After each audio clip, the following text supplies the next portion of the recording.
time and great wrath. கொஞ்ச காலம் மிகுந்த கோபம். And I want you to remember these words always. It is 12:12 of Revelation, the 12th hour of this age. இந்த நாளின் 12ஆம் மணி வேளையில் நடைபெறக்கூடிய மிக உக்கிரகமான போராட்டத்தை நீங்கள் உணர்ந்து கொள்வதற்கு வெளிப்படுத்தல் 12:12 என்பதை மறந்து போகவே முடியாது. And his primary activity is given to us in the 9th verse. அதனுடைய பிரதானமான நோக்கம் அவனுடைய தொழில் 9ஆம் வசனத்தில் சொல்லப்பட்டிருக்கிறது. So the great dragon was cast out, that serpent of old called the devil and Satan, who deceives the whole world. உலக மனத்தையும் மோசம் போக்குகிற பிசாசு என்ற சாத்தான் என்றும் சொல்லப்பட்ட பழைய பாம்பாகிய வலு சர்ப்பம். So the primary work of Satan is deceiving people. பிசாசுடைய மிக பிரதானமான வேலையே ஜனங்களை வஞ்சிப்பது. Cunningness is the first quality with which Satan is introduced in the Holy Bible. பரிசுத்த வேதாகமத்தில் சாத்தான் அறிமுகப்படுத்தப்படுகிற முதல் சந்தர்ப்பத்தில் அவன் மகா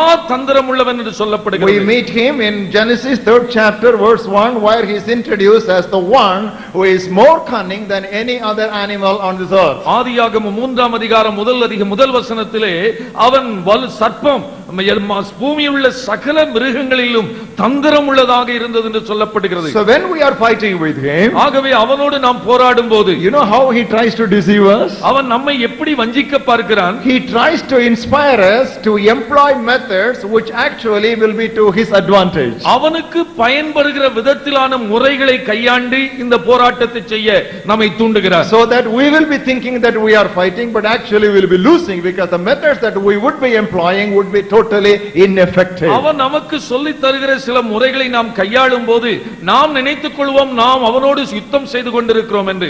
ஆனால் நாம் செய்கிற யுத்தத்தில் நாம் தோல்வியடைந்து அவன் வெற்றியடைந்து கொண்டிருப்பான். Today I want to expose 10 of his deceptive methods by which he is weakening our military strategy. நம்முடைய யுத்த போராட்ட முறைகளை பலவீனப்படுத்துகிற அவனுடைய 10 தந்திரங்களை இந்த மாலை நேரத்தில் உங்களோடு பகிர்ந்துள்ளவர். And I want your patience when you would listen to me for another 90 minutes. இன்னொரு 90 நிமிடங்கள் என்னுடைய வார்த்தையை கேட்பதற்கு மிகுந்த பொறுமையோடு இருக்க அழைக்கிறேன். Some of the most important things that you would hear tonight will totally revolutionize your personal Christian life and set you in a new order for good. இந்த ராத்திரியில் நீங்கள் கேட்க போகிற இந்த ஆவிக்குரிய சத்தியங்கள் உங்களுடைய வாழ்க்கையிலே கிறிஸ்தவ வாழ்க்கையில் நீங்கள் சந்திக்கிற போராட்டங்களிலே உங்களை புரட்சிகரமாக மாற்றும் என்பதில் எந்த ஐயமில்லை. How not to battle?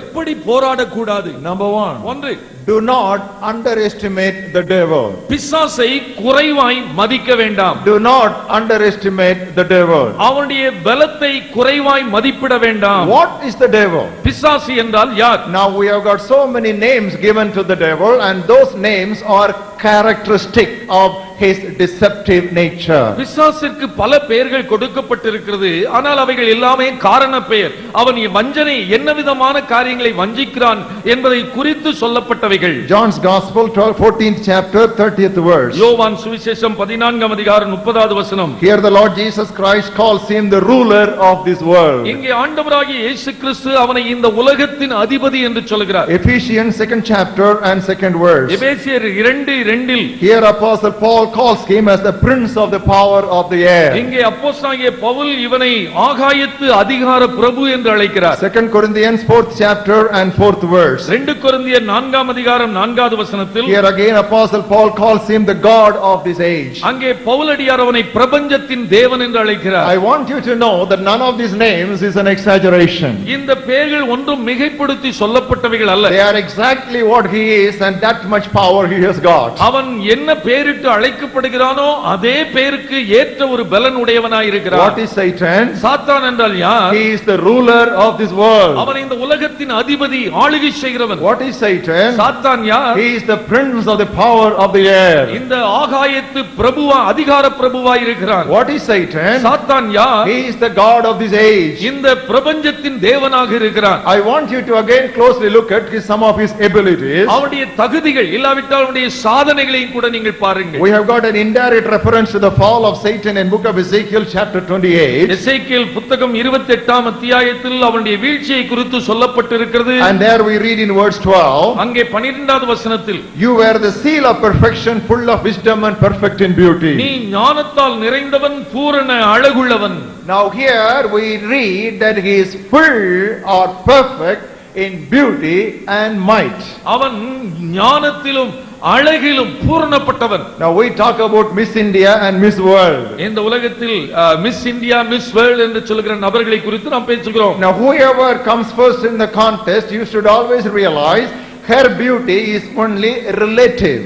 அந்த போட்டியிலே வெற்றி பெறுகிறவர்கள் மற்றவர்களோடு ஒப்பிட்டு பார்த்ததினால் கிடைக்கிற ஒரு முடிவு. But Satan is Mr. Universe. ஆனால் இந்த சாத்தான் இந்த அனைத்து உலகத்திலும் அழகன் என்று சொல்லப்படுகிறார். His beauty is not relative, but his beauty is absolute. அவனுடைய அழகு மற்றவரோடு ஒப்பிட்டு பார்த்து சொல்லப்பட்டதல்ல, அவன் தன்னில் தானே அழகுள்ளவன். Who says that? யார் அதை சொன்னது? The Bible says he is perfect in beauty, perfect in wisdom. அவன் பூரண அழகுள்ளவன், குறைவற்றவன். You want to know about his strength? அவனுடைய பலத்தை நீங்கள் அறிந்து கொள்ள வேண்டுமானால் turn with me to Mark's Gospel, mark நற்செய்தி நூல் 5th chapter. 5ஆம் அத்தியாயம். You meet a man who was demon possessed, who was living in tombs in the first 4 verses. முதல் 4 வசனங்களை வாசிக்கும்போது பிசாசினால் பிடிக்கப்பட்டு கல்லறையில் வாழ்ந்து கொண்டிருந்த மனிதனை குறித்து வாசிக்கிறோம். We read in the 3rd verse. 3வது வசனத்தில் No one could bind him, not even with chains. அவனை சங்கிலியினாலும் கட்ட ஒருவனாலும் கூடாதிருந்தது. And if they were able to put him in chains and shackles, ஒருவேளை அவனை அப்படியே சங்கிலியினால் கட்டி வைத்திருந்தாலும் you know what happens? அவன்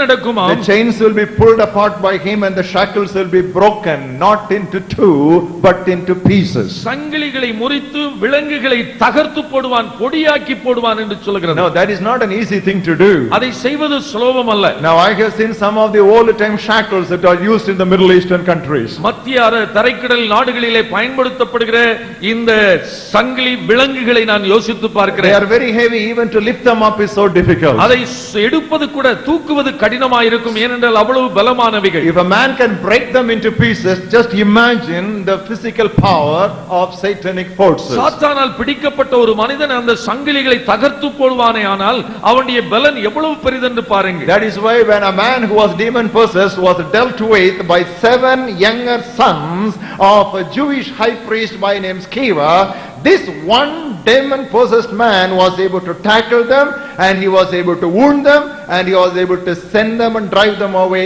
naked. அவனுடைய பலன் அவ்வளவா இருப்பதினால் தான் யூத பாரம்பரியத்தில் வாசிக்கிறபடி பிரதான ஆசாரியனாகிய ஸ்கேவா என்பவருடைய 7 இளைய குமாரர்கள், இளைய வயதில் இருக்கிறவர்கள் பிசாசு பிடித்த ஒரு மனிதனை விடுதலையாக்க முயற்சித்த போது அந்த பிசாசுகள் அந்த 7 பேரில் விழுந்து அவளை காயப்படுத்தி அவளுடைய வஸ்திரங்களை உரிந்து அவளை ஓட விரட்டி விட்டார். And if you want to think of his miracle power, please turn with me to 2 Thessalonians chapter 2 and and verse 9. அவனுடைய அற்புத வல்லமையை நீங்கள் அறிந்து கொள்ள வேண்டுமானால் 2 தெசலோனிக்கேயர் 2ஆம் அத்தியாயம் 9வது வசனத்தை பாருங்கள். The coming of the lawless one is according to the working of Satan with all power, signs and lying wonders. All power, underline that. அந்த அக்கிரமக்காரனுடைய வருகை சாத்தானுடைய செயலின்படி சகல வல்லமையோடும் அடையாளங்களோடும் பொய்யான அற்புதங்களோடும் சகல என்பதை அடிக்கோடிட்டுக் கொள்ளுங்கள். And I was telling you that he has a kingdom. அவனுக்கு ஒரு ராஜ்யம் உண்டு என்று நான் சொன்னேன். And if you look at verse 26 of Matthew 12th chapter, மத்தேயு 12:26 நீங்கள் கவனிக்கும்போது, there is an amazing thing that we read about his kingdom. அவனுடைய ராஜ்யத்தை குறித்து ஆச்சரியமான காரியம் என்னத்தை இங்கு வாசிக்கிறோம். His kingdom is undivided. அவனுடைய ராஜ்யம் பிரிவினை இல்லாத ஒரு ராஜ்யம். He has got such a huge kingdom. Roughly the Bible scholars would tell us 1/3 of angels rebelled against God and they just came down with Lucifer when he was thrown down from heaven. வேத வல்லுனர்கள் சொல்கிறார்கள் அவன் மேலிரு பரலோகத்திலிருந்து கீழே தள்ளப்பட்ட போது தூதர்களிடத்திலே 1/3 பங்கை தன்னிடமாய் சேர்த்துக்கொண்டு இந்த பூமியில் இறங்கினான் என்று பார்க்கிறோம். அவ்வளவு பெரிய ஆளுகை செய்ய வேண்டிய ஒரு நபர். And he is not divided. ஆனால் அந்த ராஜ்யம் பிரிவினை இல்லாத ஒரு ராஜ்யம். No kingdom remains undivided for such a long years. எந்த ஒரு ராஜ்யமும் இவ்வளவு காலம் பிரிவினை இல்லாமல் இருந்ததே கிடையாது. They are not only undivided, they are also well organized. அந்த பிரிவினை இல்லாத ராஜ்யம் மட்டுமல்ல, அது சரியான ஒழுங்கு கட்டுப்பாடு உள்ளது. Principalities and powers and forces, he has got a beautiful ranking. அங்கே வரிசையான அந்த ராஜ்யத்தின் ஒரு நிலை இருக்கிறதை நாம் வேதத்தில் வாசிக்கிறோம். And you want to think about his experience? அவருடைய அனுபவத்தை நீங்கள் சிந்தித்து பார்ப்பீர்களானால், he has 6,000 years of experience dealing with man alone. மனிதனோடு அவன் கிரியை செய்து 6000 ஆண்டுகள் அனுபவம் பெற்றவர். That is why when we come to the last book of the Bible, you know how he is introduced?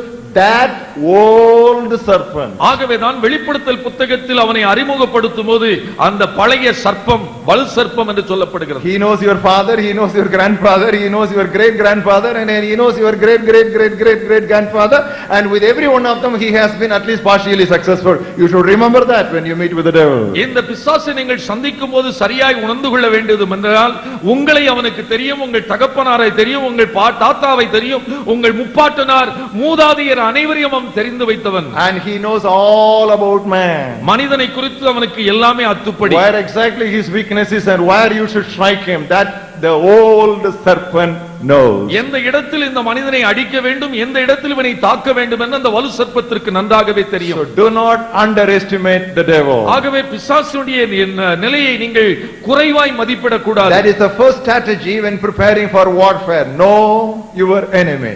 எந்த ஒரு யுத்தத்தை நாம் செய்ய விரும்ப வேண்டுமானால் நம்முடைய சத்துரு யார், அவன் எப்படிப்பட்டவன் என்று அறிந்திருக்க வேண்டும்.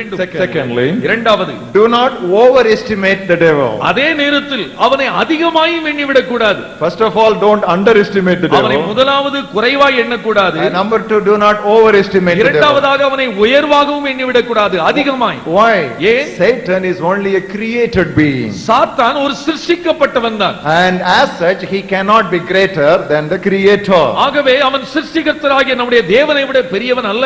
If you turn with me to the book of Ezekiel again, where I told you there is an indirect reference to the fall of Satan. சாத்தானுடைய வீழ்ச்சியை குறித்து எசேக்கியேல் தீர்க்கதரிசன புத்தகத்தில் மறைமுகமான தீர்க்கதரிசன வசனங்கள் உண்டு. And if you look at the 15th verse of Ezekiel 28, எசேக்கியேல் 28:15 பார்க்கும்போது, you are perfect in your ways from the day you were created. நீ சிருஷ்டிக்கப்பட்ட நாள் துவக்கி உன்னில் அநியாயம் கண்டுபிடிக்கப்பட்டது மட்டும் உன் வழிகளில் குறையற்றிருந்தாய். Anything that is created is always less in power than the creator. எந்த ஒரு யார் சிருஷ்டிக்கப்பட்டார்களோ அவர்கள் சிருஷ்டிகரை விட குறைவான பலன் உள்ளவர்கள் தான். Satan is mighty, சாத்தான் வல்லமை உள்ளவன், but he is not almighty. ஆனால் அவன் சர்வ வல்லமை உள்ளவன் கிடையாது. He is not omnipresent like God. அவன் தேவனைப் போல எங்கும் வியாபித்திருக்கிறவன் அல்ல. Why? ஏன்? What does the Bible say? வேதம் என்ன சொல்கிறது? He roams about. அவன் சுற்றி அலைந்து திரிகிறான். That means he is not present everywhere. அப்படியானால் அவன் எங்கும் இருப்பதில்லை. And he is not omnipotent either. அதோடு கூட அவன் சர்வ வல்லமை உள்ளவனும் கிடையாது. Why?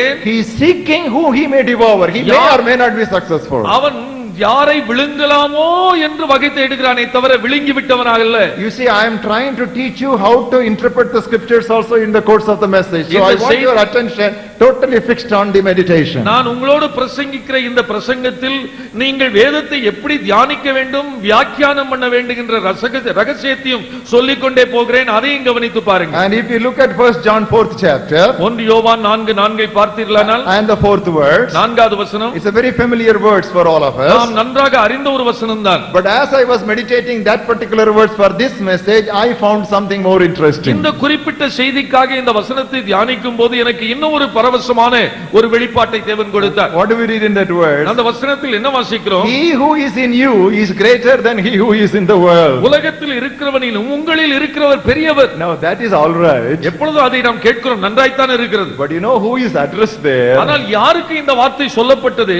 Little children. சிறு பிள்ளைகளே. Little children. பிள்ளைகளே, உங்களுக்கு நான் சொல்லுகிறேன். Now when we say little children, it doesn't speak about kindergarten children. It doesn't speak about the physical age. பிள்ளைகள் என்று சொன்னால் அது பால பள்ளிக்கூடத்தில் படிக்கிற சிறு பிள்ளைகளே அல்ல, ஒருவேளை சரீரத்தின்படி சிறிய வயதுள்ளவர்கள். No, it simply says little children. அது பிள்ளைகள் என்று சொல்கிறது. No, that means we are all believers. We are the little pet and affectionate bosom children of our heavenly Father. சரியாய் சொன்னால் ஆவிக்குரிய பிரகாரமாக நாம் தேவனுக்கு பிரியமான பிள்ளைகள், அவருக்கு சொந்தமான பிள்ளைகள். So we may sometimes feel very timid and small and tiny before that great devil. இந்த பெரிய பிசாசுக்கு முன்பாக நாம் நம்முடைய எண்ணத்திலே ஒருவேளை நாம் குறைவாக ஒரு குழந்தையை போல பயமுள்ளவள் போல காணப்படலாம். God wants to encourage us tonight. ஆனால் நம்மை பார்த்து தேவனை உற்சாகப்படுத்த You may be a விரும்புகிறார். little child. நம்மை குழந்தையை போல சொல்லுகிறார். You may just feel like little children. நீங்கள் சிறு பிள்ளை போல இருக்கலாம். But one thing you should never ஆனால் ஒன்றை forget. மறந்து விட வேண்டாம். He who is in you is greater than he who is in the world. உங்களில் இருக்கிறவர் இந்த உலகத்தில் இருக்கிறவனை காட்டிலும் பெரியவர். Hallelujah. Hallelujah. And I want you to understand that truth and keep that in all your struggle against Satan in your sojourn on this earth. ஆகவே இந்த பூமியிலே நீங்கள் பரதேசிகளாய் சஞ்சரிக்கிற நாள் பரியந்தம்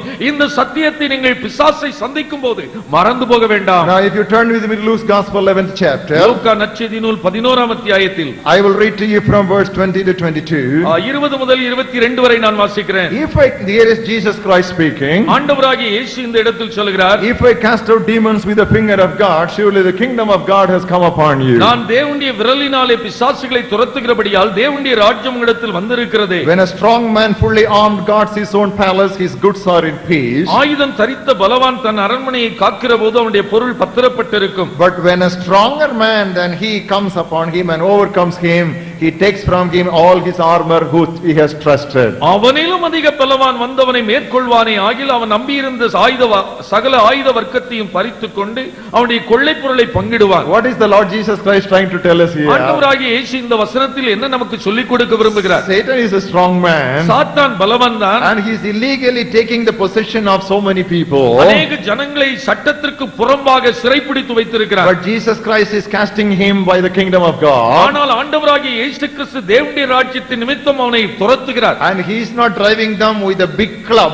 but he is driving them with his tiny finger. தன்னுடைய கையில் இருக்கிற ஒரு பெரிய தண்டாயுதத்தை வைத்தல்ல, தன்னுடைய விரலினால் அவனை துரத்துகிறார். You know, there is a figurative language. With my finger I just drive out the devil. ஒரு வரைபட போன்ற ஒரு செய்தியை ஆண்டவர் சொல்கிறார், விரலினாலே அவனை துரத்துகிறேன். He is a strong man. அவன் பலவான் தான். But I am a stronger man than him. ஆனால் அவனை விட மிகுந்த பலவான் நானாய் இருக்கிறேன். Hallelujah. Hallelujah. Brothers and sisters, never ever overestimate the devil. ஆகவே பிசாசை நாம் அளவுக்கு அதிகமாய் மதிக்க வேண்டாம். You know, Satan is already in his descent. He is descending. ஏற்கனவே பிசாசானவன் அந்த தன்னுடைய கீழ் நோக்கி போகிற பயணத்தை செய்து கொண்டிருக்கிறார். Number one, he was dethroned from heaven. பரலோக ராஜ்யத்தில் இருக்கிற சாசனத்தை விட்டு தள்ளப்பட்டவன். Number two, இரண்டாவது, he was defeated by the life of Jesus Christ. ஆண்டவராகிய இயேசு கிறிஸ்துவின் வாழ்க்கையினால் தோற்கடிக்கப்பட்டான். Number three, மூன்றாவது, he was disarmed on the cross of Jesus Christ. ஆண்டவராகிய இயேசு கிறிஸ்துவின் சிலுவையினாலே முற்றிலும் அவன் தோல்வியடைந்தான். Number four, நான்காவது, he shall be detained for 1000 years under chain in the bottomless pit. பாதாளத்திலே சங்கிலிகளினால் 1000 வருடங்கள் கட்டி வைக்கப்படுவான். And number 5 and finally, he shall be doomed into eternal fire. அவன் நித்திய அக்கினியிலே அவன் தள்ளப்படுவான். Dethroned, அவன் சிங்காசனத்தை விட்டு தள்ளப்பட்டான். defeated, தோல்வியடைந்தான். disarmed, அவனுடைய ஆயுதங்கள் உரிந்து கொள்ளப்பட்டது. detained, அவன் அங்கே கட்டி வைக்கப்படுவான். finally doomed and கடைசியில் அவன் destroyed. முற்றிலுமாய் இல்லாமல் அழிக்கப்படுவான். Satan is a defeated foe. பிசாசு தோற்கடிக்கப்பட்டவன் தான். So what we need as believers today is an eye opening. இன்றைக்கு விசுவாசிகளுக்கு தேவை என்னவென்றால் கண்கள் திறக்கப்பட வேண்டும். You know what did prophet Elisha do? Elisha அந்த தீர்க்கதரிசி என்ன செய்தார்? He had a servant. அவனுக்கு ஒரு வேலைக்காரன் When இருந்தான். all the enemy's kingdom just came around him, அவனை சுற்றிலும் சத்துருவினுடைய ராணுவம் வந்தபோது he became very nervous. அந்த வேலைக்காரன் பயந்து He விட்டான். began to fret and அவன் fear. மகிழ்ந்த பயப்பட்டான். Oh, what shall we do? So many people have surrounded us. ஆண்டவரே நாம் என்ன செய்வோம்? இந்த பெரிய ராணுவம் நம்மை வளைத்துக் கொண்டு விட்டதே. And what did the prophet do? தீர்க்கதரிசி என்ன செய்தான்? Oh God, give him an eye opening. ஆண்டவரே இந்த இவனுக்கு கண்களை திறந்தருளும். And when God opened his eyes, இந்த மனிதனுடைய கண்களை தேவன் திறந்தபோது he saw horses and chariots of fire outnumbering the enemy's soldiers. இந்த சுற்றி நின்ற ராணுவத்தை காட்டிலும் திரள் கூட்டமான ராணுவத்தின் அக்கினிமயமான தூதர்கள் அங்கே சேனைகள் நின்றதை கண்டான். And that's what Apostle Paul did for Ephesian believers. அப்போஸ்தலனாகிய பவுல் எபேசு விசுவாசிகளுக்காக இதை ஜெபித்தார். If you turn with him to the book of Ephesians chapter 1, எபேசியர் நிருபம் முதல் அத்தியாயம் and if you look at verses 18 to 21, 18 முதல் 21 வரை நாம் வாசிக்கும்போது it is a classic passage that I want every one of you if possible to memorize. நீங்கள் இதை மனப்பாடம் செய்யக்கூடிய தரமான ஒரு பகுதியாகும். The eyes of your understanding must be enlightened. உங்களுக்கு பிரகாசமுள்ள மனக்கண்களை கொடுக்க வேண்டும் என்று வேண்டிக் What கொள்கிறேன். should you see? என்னத்தை பார்ப்பதற்கு? You must see what is the exceeding greatness of the power that works in us. நமக்குள்ளே நம்மிடத்தில் காண்பிக்கும் தம்முடைய வல்லமையின் மகா மேன்மையான மகத்துவத்தை இன்னதென்று நீங்கள் அறிந்து கொள்வதற்கு. What is that power? என்ன வல்லமை எப்படிப்பட்டது? Look at verse 21. 21 பாருங்கள். It is a power above all principality and all powers and all might and all dominion.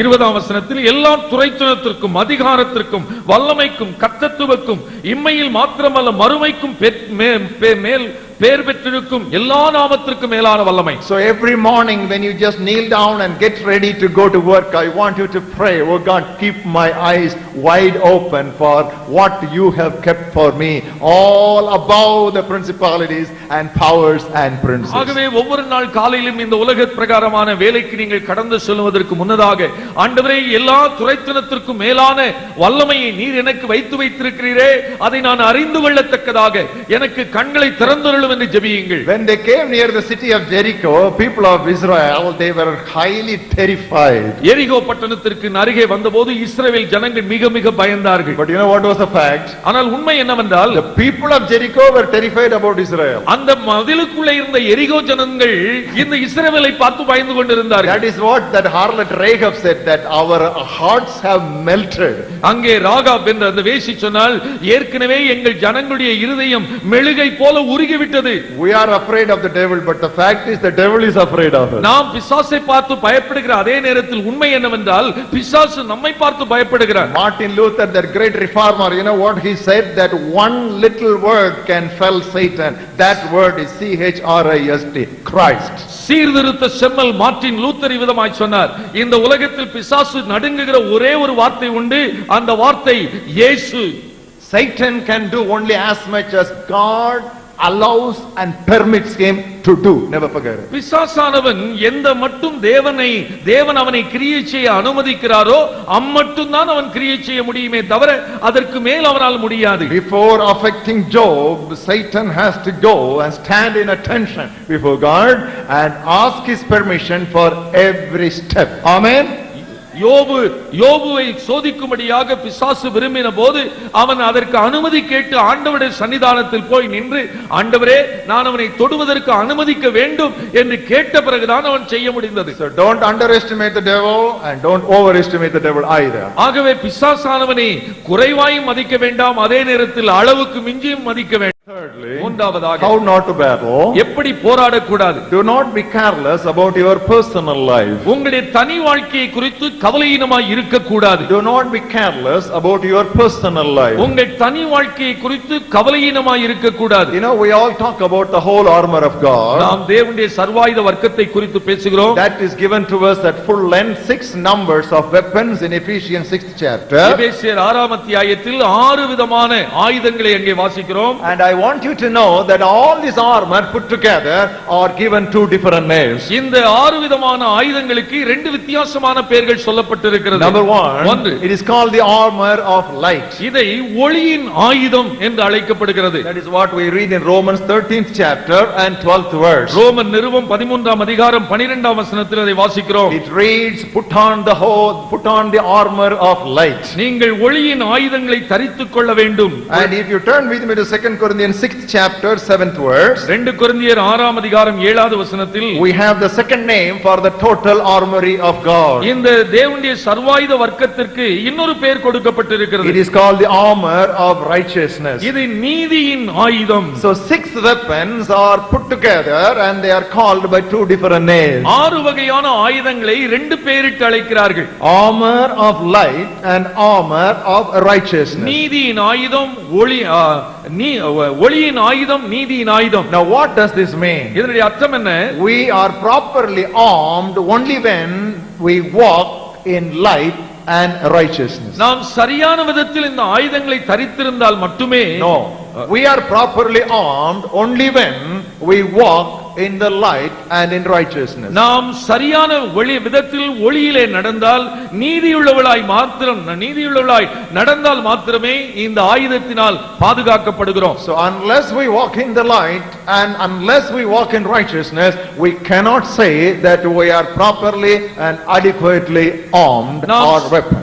சரியான விதத்தில் ஒளியில் நடந்தால்தான் நீதியிலே நடந்தால்தான் நாம் தேவனுடைய சர்வாயுத வர்க்கத்தை அணிந்தவர்கள் என்று நாம் அறிந்து கொள்ளலாம். But unfortunately there are so many spiritual warfare seminars which are conducted all across this nation in which so much is talked about power but very little about purity. இன்றைக்கு நம்முடைய தேசத்தின் எல்லா பகுதிகளிலும் ஆவிக்குரிய போராயுதங்களை குறித்து இல்லாவிட்டால் யுத்தங்களை குறித்து அதிகமான கருத்துரங்கள் நடத்தப்படுகிறது. இந்த மாநாடுகளிலே பேசப்படுவது அதிகமாக தேவனுடைய வல்லமையை குறித்து மாத்திரமே தவிர இந்த தனி வாழ்க்கையின் பரிசுத்தத்தை குறித்து சொல்லப்படுவதில்லை.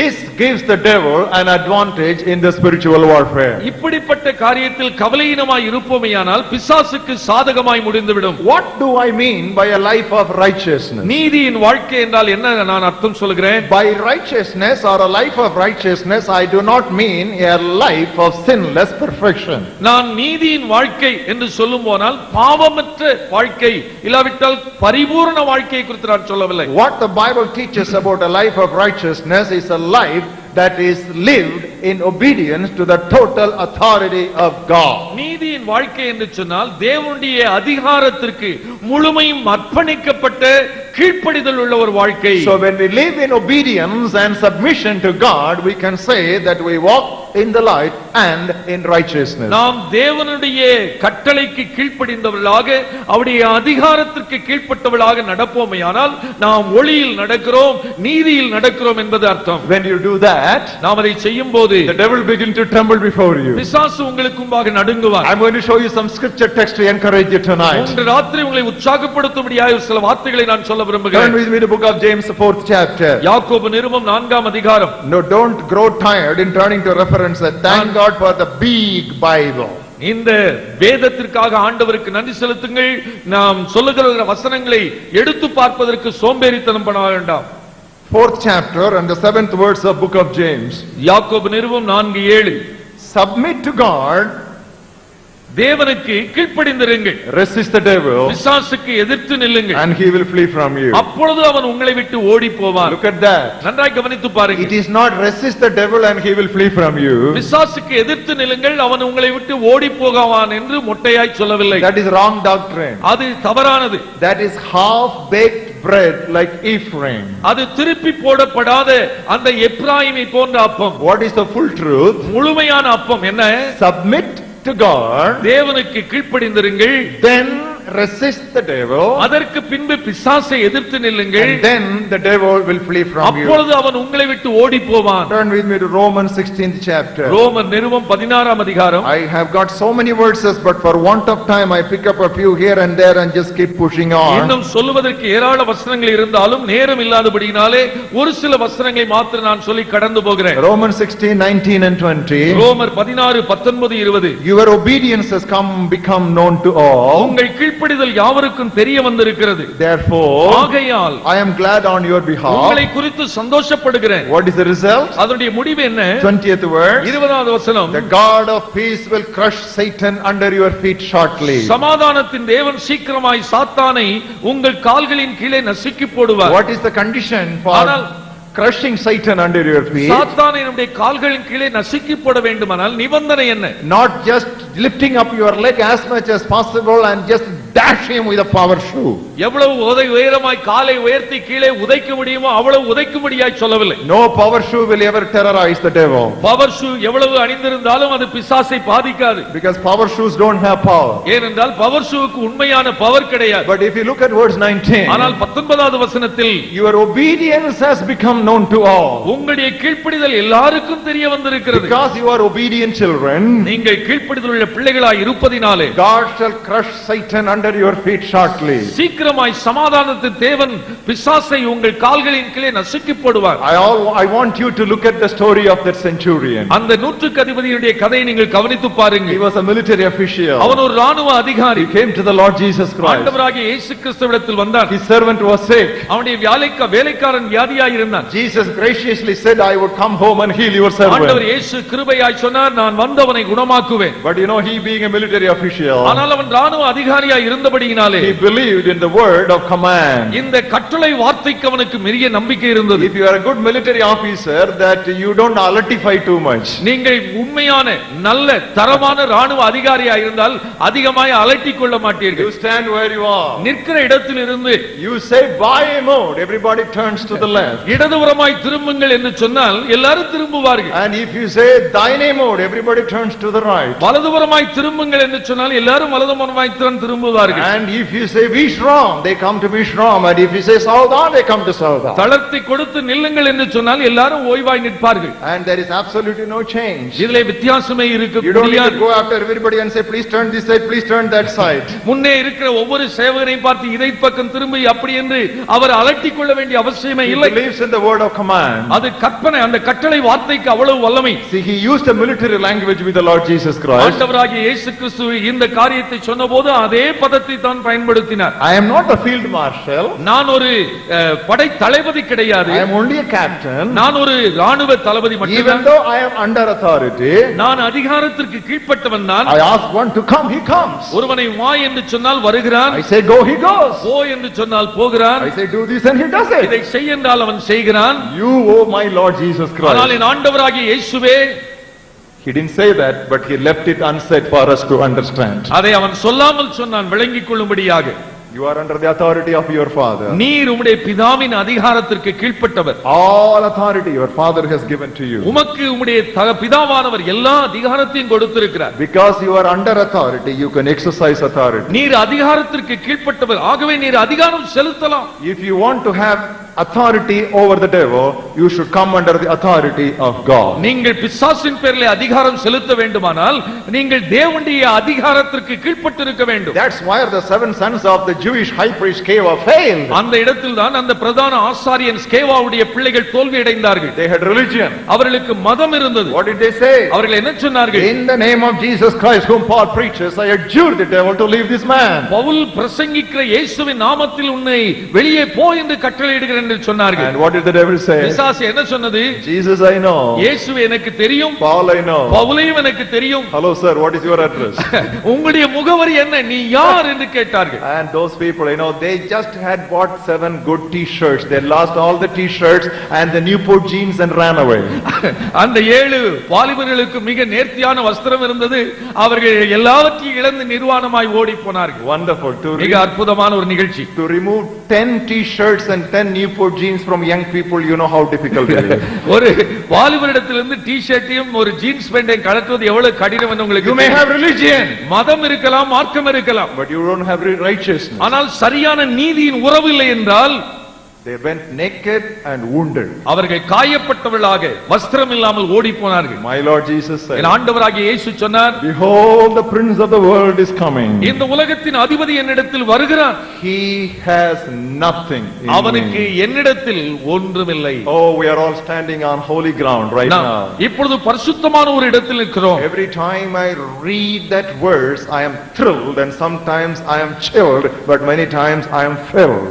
நான் இந்த வார்த்தையை வாசிக்கும் போதெல்லாம் நான் பயபக்தியோடு, நான் நடுக்கத்தோடு கூட அமைதியாய் நின்று ஆண்டவரை மகிமைப்படுத்துகிறேன். Behold comes the prince of this world. இந்த உலகத்தின் அதிபதி என்னிடத்திற்கு வருகிறார். He has nothing in me. அவன் என்னிடத்திலிருந்து எடுத்துக்கொள்வதற்கு ஒன்றுமே இல்லை. You know what Apostle Paul said? அப்போஸ்தலனாகிய பவுல் என்ன சொல்கிறார்? Turn with me to Ephesians 4th chapter. எபேசியர் 4ஆம் அதிகாரம். And we look at verses 26 and 27. 26 27ஆம் வசனங்கள். Ephesians 4:26 and 27. எபேசியர் 4:26 27. This is a very practical understanding for us. இது நடைமுறை வாழ்க்கையில் விளங்கிக் கொள்ள வேண்டிய ஒரு உண்மை. Be angry. நீங்கள் கோபம் கொண்டாலும் Don't sin. பாவம் செய்யாதிருங்கள். Hey, what is this? இது என்ன வார்த்தை? Be angry, but கோபப்படுங்கள், don't sin. ஆனால் பாவம் செய்யாதிருங்கள். What is sinless anger? இந்த பாவம் இல்லாத கோபம் எப்படிப்பட்டது?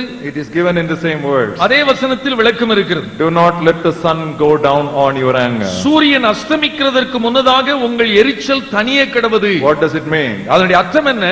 Any anger that is retained after 6 o'clock in the evening, that is a sinful anger. உங்கள் வாழ்க்கையில் நீங்கள் அடைந்த கோபத்தை அந்த நாளின் மாலை 6 மணிக்கு மேலாக உள்ளத்தில் வைத்திருந்தால் அது பாவம்.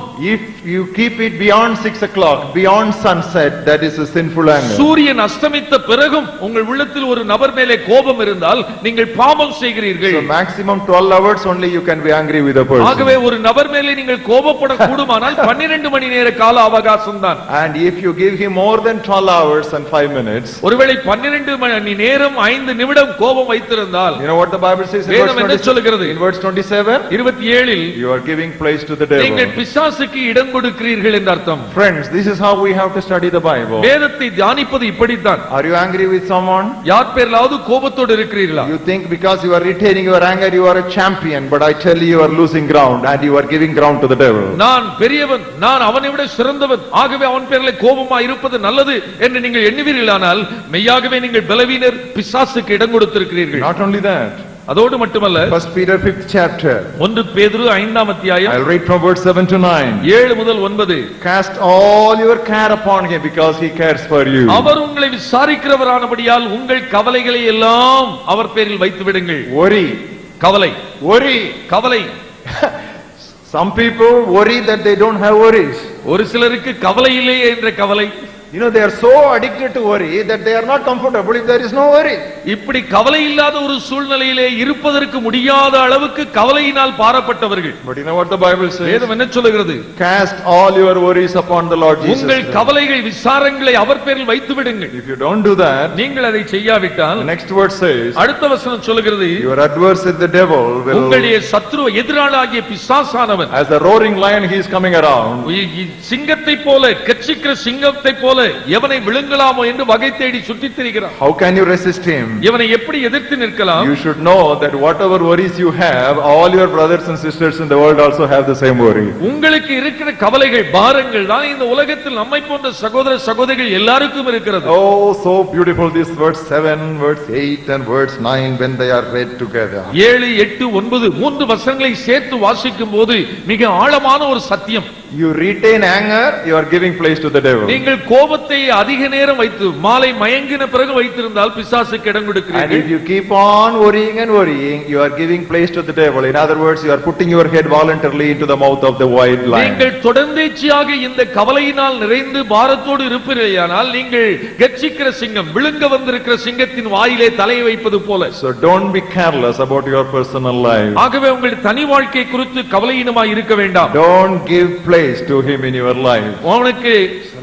Don't give place to him in your life either by sin or sorrow. ஒருவேளை உங்களுடைய வாழ்க்கையின் பாவத்தினாலோ இல்லாவிட்டால் பாரத்தினாலோ பிசாசுக்கு உங்களுடைய வாழ்க்கையிலே இடம் கொடுக்க வேண்டாம். Fourthly, நான்காவதாக, how not to battle. நீங்கள் எப்படி போராடக்கூடாது? Do not ignore the enemy within. நீங்கள் உங்களுக்குள்ளே இருக்கிற சத்துருவை கவனிக்காமல் விட்டுவிடாதீர்கள். I want to appreciate the gathering of this evening. This is one of the best congregations I have ever addressed in all இந்த my மாலையிலே life. கூடி வந்திருக்கிற இந்த அருமை உங்களை பார்த்து நான் சந்தோஷப்படுகிறேன். நான் பேசின கூட்டங்களிலே மிக சிறப்பான பங்கு பெறுகிற மக்கள் நீங்கள். You are very good children. God bless you. நீங்கள் மிக நல்ல பிள்ளைகள். தேவன் உங்களை ஆசீர்வதிப்பாராக. And you are very attentive to what I am saying. நான் சொல்கிறதை கவனமாய் கேட்பதை குறித்து சந்தோஷப்படுகிறேன். Don't backslide. Retain the same diligence till the end. ஆரம்ப துவக்கத்தில் காண்பித்த அதே ஜாக்கிரதை நீங்கள் கடைசி மட்டும் காட்ட வேண்டும் என்று நான் வாஞ்சிக்கிறேன். How not to battle? எப்படி போராடக்கூடாது? Do not ignore the enemy within. உங்களுக்குள்ளே இருக்கிற சத்துருவை நீங்கள் கவனிக்காமல் விட்டுவிடாதீர்கள். We cannot attack the external enemy successfully if we do not tackle the internal enemy properly. நமக்கு உள்ளே இருக்கிற சத்துருவை சரியான விதத்தில் மேற்கொள்ளாமல் வெளியே இருக்கிற சத்துருவை மேற்கொள்வது இயலாத காரியம். Turn with me to book of Proverbs chapter 25. நீதிமொழிகள் புத்தகம் 25ஆம் அத்தியாயம். And I will read to you verse 28. 28வது வசனத்தை வாசிக்கிறேன். Whoever has no rule over his own spirit is like a city broken down without walls. தன் ஆவியை அடக்காத மனுஷன் மதிலிடிந்த பட்டணம் போலவே இருக்கிறான். Now if we are not able to control our own spirit and our own inner man within us, நம்முடைய ஆவியை இல்லாவிட்டால் நம்முடைய உள்ளான மனிதனை நாம் ஆண்டு அவனை நடத்த தெரியாவிட்டால் then we are like a city without walls broken down. நாம் மதிலடிந்த பட்டணம் போல இல்லாவிட்டால் காப்பதற்கான மதில் இல்லாத பட்டணம் போல So இருக்கிறோம். the enemy will have a thoroughfare walk. He will have a cake walk on us. ஆகவே அப்படிப்பட்ட நிலையிலே சத்துரு நம்முடைய வாழ்க்கையிலே ஊடுருவி சொல்வது சுலபம். And what is the enemy that I am talking about, which I call the internal enemy? உள்ளே இருக்கிற சத்துரு என்று யாரை குறித்து சொல்கிறேன்? If you turn within the book of Galatians chapter 5 கலாத்தியர் நிருபம் 5ஆம் அத்தியாயம் and look at verse 17. 17ஆம் வசனம். Galatians 5 and verse 17. கலாத்தியர் 5:17. The flesh lusts against the spirit and the spirit against the flesh. மாம்சம் ஆவிக்கு விரோதமாகவும் ஆவி மாம்சத்துக்கு விரோதமாகவும் இச்சிக்கிறது. These are contrary to one another, இவைகள் ஒன்றுக்கொன்று விரோதமாய் இருக்கிறது. so that you do not do the things that you do wish. நீங்கள் செய்ய வேண்டும் என்று இருக்கிறவளை செய்யாதபடிக்கு இவைகள் ஒன்றுக்கொன்று விரோதமாய் இருக்கிறது. Nobody is exempt from this battle. இந்த யுத்தத்திலிருந்து எவருமே விதிவிலக்கு பெறவில்லை. This battle becomes active after we are born again. நாம் மறுபடி பிறந்த பிறகு இந்த போராட்டம் உண்மையாகவே அதிகரித்து விடுகிறது. The problem becomes more realized only after rebirth than when we were unconverted. நாம் மனம் திரும்பாத பாவிகளாய் இருக்கும்போது இந்த போராட்டத்தை விட மனம் திரும்பின பிறகு இந்த போராட்டம் அதிகமாக இருக்கிறது. Flesh and the spirit.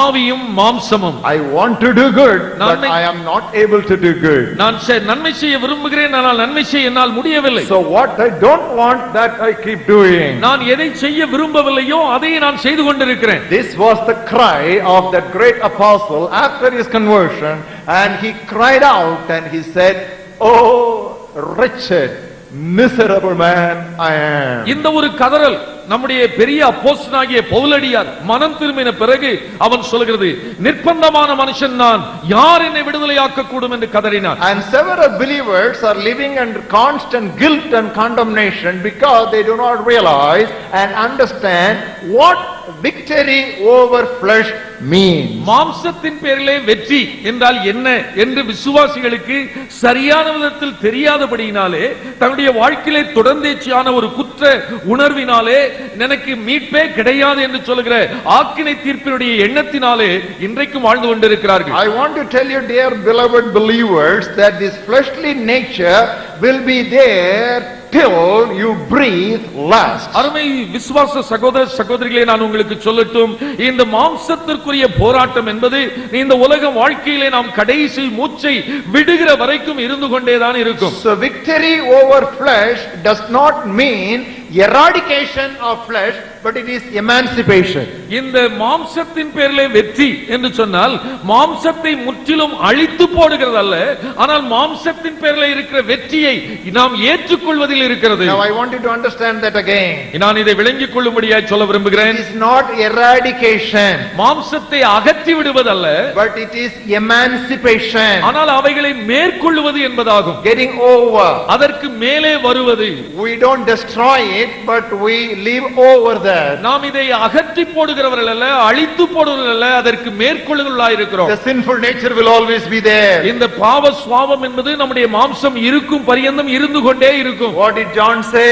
யோவான் என்ன சொல்லுகிறான்? He started following Jesus Christ in his 30s. 30 வயது இளைஞனாய் இருக்கும்போது ஆண்டவராகிய இயேசு கிறிஸ்துவை பின்பற்றினார். Nearly 60 years he walked with Jesus.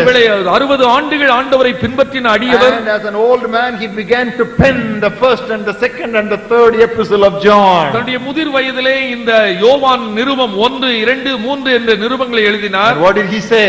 அந்த நிருபத்தில் என்ன சொல்கிறார்? After walking with Christ for 6 and more decades, he said, if we say we have no sin, we deceive ourselves. 60 ஆண்டுகளுக்கு மேலாக ஆண்டவரோடு விசுவாச வாழ்க்கையில நடந்து வந்த அந்த தேவ மனிதர் முதிர் வயதான காலத்தில் நமக்கு பாவம் இல்லை என்று சொல்வோமானால் நம்மை நாமே வஞ்சிக்கிறவர்களாய் இருப்போம் என்று சொல்கிறார். But if we confess our sins, God is faithful and just to forgive us our sins and to cleanse us from all unrighteousness. நம்முடைய பாவங்களை நாம் அறிக்கையிட்டால் பாவங்களை நமக்கு மன்னித்து எல்லா அநியாயத்தை நீக்கி நம்மை சுத்திகரிக்க அவர் உண்மையும் நீதியும் உள்ளவராய் இருக்கிறார். The sinful nature is there. இந்த பாவ சுபாவம் இருக்கிறது. You should not fall into sin. ஆம், பாவத்திற்கு இடம் கொடுத்து விழக்கூடாது. But if you fall into sin, ஆனால் நீங்கள் பாவத்தில் விழுந்து விட்டால் jump again and confess it to God. நீங்கள் குதித்து எழும்பி ஆண்டவரிடத்தில் பாவத்தை அறிக்கை செய்யுங்கள். Don't sin habitually.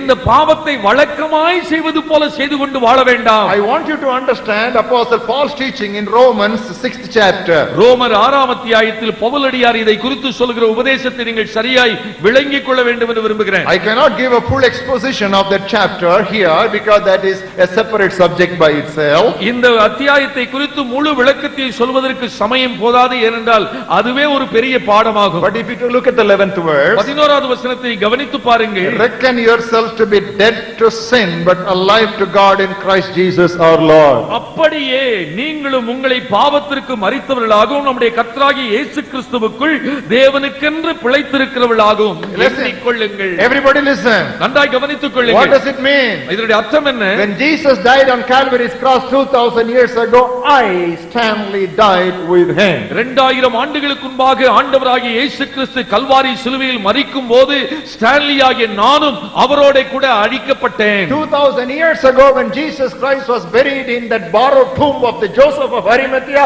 I, Stanley, was buried with him. 2000 ஆண்டுகளுக்கு முன்பாக சிலுவையில் மரித்த ஆண்டவராகிய இயேசு கிறிஸ்துவை அரிமத்தியா ஊரானாகிய யோசேப்பு அந்த கல்லறை தோட்டத்தில் அடக்கம் பண்ணின போது என்னையும் அவரோடு கூட அடக்கம் பண்ணி இருக்கிறார்கள். 2000 years ago, after third day of his crucifixion, when my Lord Jesus Christ rose again from the dead, I, Stanley, rose again with him. 2000 ஆண்டுகளுக்கு முன்பாக சிலுவையில் அடித்து அடக்கம் பண்ணப்பட்ட ஆண்டவராகிய இயேசு மூன்றாம் நாளில் உயிரோடு எழுந்தது போல நானும் ஸ்டான்லி ஆகிய நானும் அவரோடு உயிரோடு எழுப்பப்பட்டிருக்கிறேன். I live with him and he lives in me. It is not I, Stanley, but Christ. நான் பிழைத்திருக்கிறேன், நான் அவருக்குள் பிழைத்திருக்கிறேன், அவர் எனக்குள் பிழைத்திருக்கிறார். இப்பொழுது நான் வாழ்கிற வாழ்க்கை ஸ்டான்லி ஆகிய என்னுடைய வாழ்க்கை அல்ல.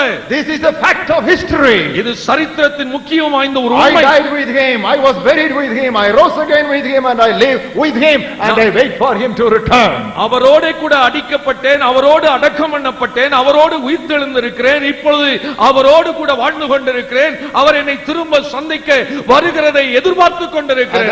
இது உண்மை. That is why we read in the 13th verse, present your members as instruments of righteousness to God. ஆகவே 13வது வசனத்தில் நீங்கள் உங்கள் அவயவங்களை அநீதியின் ஆயுதங்களாக பாவத்திற்கு ஒப்புக்கொடாமல் தேவனுக்கு ஒப்புக்கொடுங்கள். Earlier I had given my organs of the body for sin, but now I commit the organs of my body to righteousness. இதற்கு முந்தின வாழ்க்கையிலே என்னுடைய அவயவங்களை பாவம் செய்வதற்கு ஒப்புக்கொடுத்தேன்.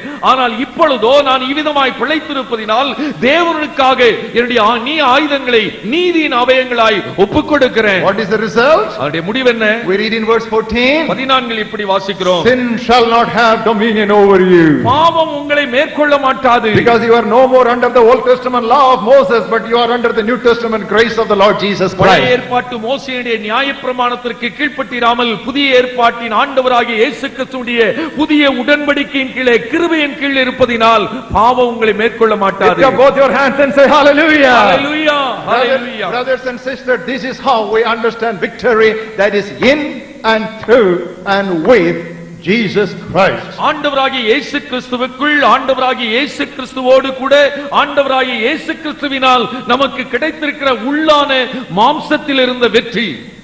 Fifthly, ஐந்தாவதாக, how not to battle. எப்படி போராடக்கூடாது. Do not attempt to bind or banish Satan. சாத்தானை கட்டி வைக்கவோ சாத்தானை நாடு கடத்தவோ முயற்சிக்கவே வேண்டாம். Humorous, isn't it? Once again, வேடிக்கையான ஒன்று, ஆனால் திரும்ப சொல்லுகிறேன். do not attempt to bind or banish Satan. First we deal with binding. முதலாவது கட்டி வைத்தல். We are commanded in the Bible to resist the devil. நாம் பிசாசுக்கு எதிர்த்து நிற்க வேண்டும் என்று நாம் கட்டளையிடப்பட்டிருக்கிறோம். Secondly, we are commanded to cast the devil out. இரண்டாவதாக பிசாசை நாம் துரத்த வேண்டும் என்று கட்டளையிடப்பட்டிருக்கிறோம். Thirdly, we are commanded to refuse to give place to him. மூன்றாவதாக பிசாசுக்கு இடங்கொடாமல் இருக்க வேண்டும் என்று கட்டளை. Fourthly, we are commanded that we have to watch against the devil and be vigilant. நான்காவதாக பிசாசுக்கு நாம் இடங்கொடுக்காமல் விழித்திருக்க வேண்டும், ஜாக்கிரதையாக இருக்க வேண்டும், etc., etc., etc. இப்படி ஏராளம் பிசாசுக்கு விரோதமான செயல்களை செய்ய நாம் அழைக்கப்பட்டிருக்கிறோம். Never once in the Bible we are commanded to bind Satan. ஆனால் வேதத்தில் எந்த ஒரு இடத்திலும் பிசாசை கட்டுங்கள் என்று சொல்லவில்லை. You know, we people, most of us are very Anglican, if not by denomination but by experience. நாம் நம்மில் அநேகர் சபை பிரிவின் படி அல்ல, நம்முடைய உபதேசத்தின் படியான ஆங்கிலிக்கனாக நாம் இருக்கிறோம். செய்ய வேண்டியதை செய்யாமல் செய்யத்தகாதவைகளை செய்து வந்தோம், ஆகையால் நமக்கு சுகமே இல்லை. You know, this has been our problem. நம்முடைய வாழ்க்கையின் பிரச்சனையே இப்படித்தான். The Bible says resist, the Bible says rebuke, the Bible says don't give place, the Bible says be vigilant against, the Bible says don't give place. We forget all that.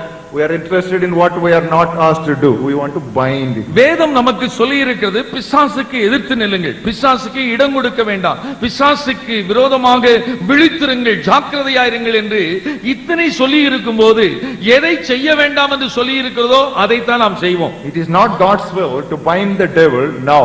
பிசாசை கட்டுவது, இப்பொழுது கட்டுவது தேவ சித்தமில்லை. He will be bound during millennium, during the 1000 year reign of Jesus Christ. ஆண்டவராகிய இயேசு கிறிஸ்து இந்த பூமியில் 1000 வருடம் அரசாட்சி செய்யும் போது அவன் கட்டப்பட்டிருப்பான். Turn with me to Revelation 20th chapter. Look at the first 2-3 verses. வெளிப்படுத்தல் புத்தகம் 20ஆம் அத்தியாயம் முதல் 3 வசனங்கள். You beloved friends of Chennai, you should listen to this message carefully. Chennai பட்டண விசுவாசிகள் இந்த வசனத்தை நன்றாய் கவனிக்க வேண்டும். Because too much of binding technology is taught in this city. ஏனென்றால் இந்த பட்டணத்தில் கட்டுவதற்கான பல வழிமுறைகளை கற்றுக் கொடுக்கப்படுகிறது. Then I saw an angel coming down from heaven, having the key to the bottomless pit and a great chain in his hand. ஒரு தூதன் பாதாளத்தின் திறவுகோலையும் பெரிய சங்கிலியும் தன் கையிலே பிடித்துக்கொண்டு வானத்திலிருந்து இறங்கி வர கண்டேன். He laid hold of the dragon, that serpent of old, who is the devil and Satan, and bound him for 1000 years. பிசாசு என்றும் சாத்தான் என்றும் சொல்லப்பட்ட பழைய பாம்பாகிய வலு சர்ப்பத்தை அவன் பிடித்து அதை 1000 வருஷம் அளவும் கட்டி வைத்து அதை 1000 வருஷம் நிறைவேறும் வரைக்கும் என்று சொல்லி வாசிக்கிறோம். Don't bind Satan today. That angel will not have any job that day. இன்றைக்கு நீங்கள் பிசாசை கட்டிவிட்டீர்களேயானால் அன்றைக்கு தூதனுக்கு வேலையே இருக்காது. You mind your business. Angels will do their business. நீங்கள் என்ன வேலை செய்ய அழைக்கப்பட்டீர்களோ அந்த வேலையை நீங்கள் செய்யுங்கள். பிசாசு தூதன் தன்னுடைய வேலையை செய்வான். It is God's will. Listen carefully. It is God's will that the devil goes about freely before and after millennium.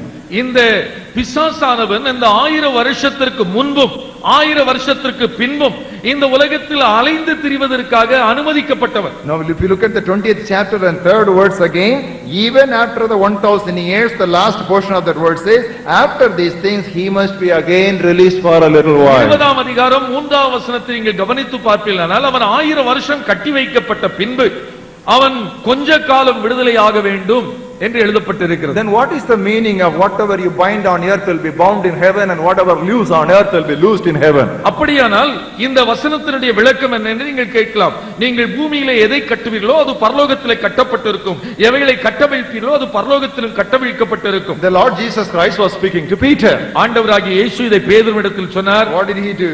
என்ன செய்தான்? I am giving you the keys of the kingdom. நான் ராஜ்யத்தின் திறவுகோல்களை உனக்கு தருகிறேன். And whatever you open here, it will will be opened there. Whatever you close here will be closed up நீ there. இந்த திறவுகளை பயன்படுத்தி இங்கே எவைகளை திறக்கிறாயோ அது அங்கே திறக்கப்படும், எவைகளை மூடுவாயோ அது அங்கே மூடப்பட்டிருக்கும். So that was just a judicial language of that day to emphasize authority. அந்த நாட்களின் வழக்கத்தின்படியாக அந்த நீதிமன்றத்திலே அதிகாரம் செலுத்துவதை சுட்டிக்காட்டுவதற்காய் பயன்படுத்தப்பட்ட ஒரு சொல், வழக்க சொல். Otherwise, if you bind the devil on the earth today, he will be bound in heaven also. There is no devil in hell. இப்படி நாம் இதை சரியாக நாம் நிதானிக்காவிட்டால், நாம் இந்த பூமியில பிசாசை கட்டும்போது பரலோகத்திலே அவன் கட்டப்பட வேண்டும். ஆனால் பரலோகத்திலே பிசாசுக்கு இடம் கிடையாது, அவனை அங்கே இல்லை. So this is only a figurative language. It is an illustrative language. இது ஒரு அடையாள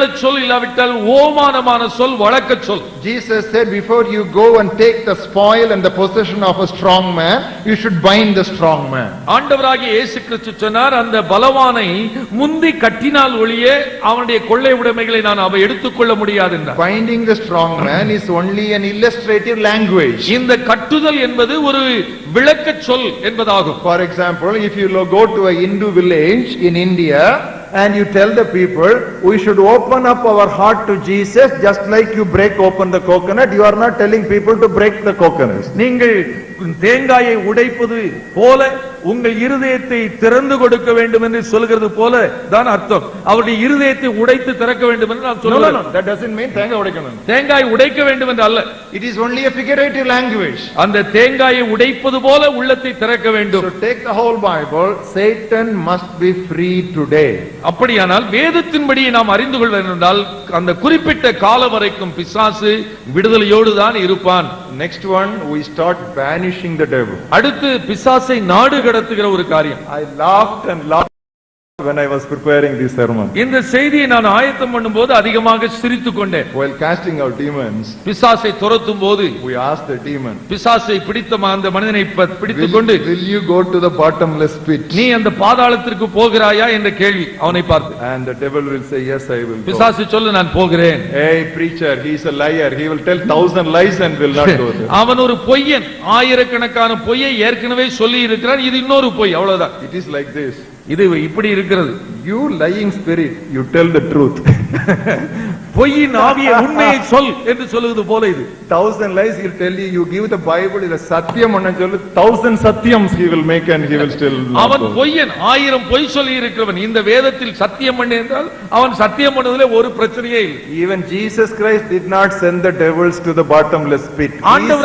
He sent them only into the swine. ஆண்டவராகிய இயேசு கிறிஸ்து கூட பிசாசை பாதாளத்திற்கு போ என்று சொல்லவில்லை, பன்றிகள் மத்தியிலே அனுப்பிவிட்டார், அவ்வளவுதான். But after the millennium, ஆனால் 1000 வருடத்திற்கு பிறகு, if you turn with me to Revelation 20th chapter again, வெளிப்படுத்தல் புத்தகம் 20ஆம் அத்தியாயத்தில், and if you look at the 7th verse, 7வது வசனத்தில், now when the 1,000 years have expired, அந்த 1000 வருஷம் முடியும் போது Satan will be released from his prison, சாத்தான் தன் காவலில் இருந்து விடுதலையாகி, and 10th verse, 10வது வசனம், cast into the lake of fire and tormented there forever and அந்த ever. அக்கினியும் கந்தகமுமான கடலிலே தள்ளப்பட்டான். அவர்கள் இரவும் பகலும் சதா காலங்களில் வாதிக்கப்படுவார்கள். So don't tell any devil you go to Padalam. ஆகவே பிசாசை பார்த்து பாதாளத்திற்கு போ என்று சொல்லி பிரயோஜனம் இல்லை. You have to ask the devil to leave the person. You don't need to tell the devil the destination. எந்த பிசாசு ஒரு மனிதனை பிடித்திருந்தால் இவனை விட்டு போ என்று சொல்ல வேண்டுமே தவிர எங்கே போக வேண்டும் என்று சொல்ல வேண்டிய அவசியம் இல்லை. There is another novel thing. இன்னொரு வேடிக்கையான ஒரு காரியம். I burned the devil. நான் பிசாசை எரிக்கிறேன். Already there is a shortage of kerosene and gas. No, don't.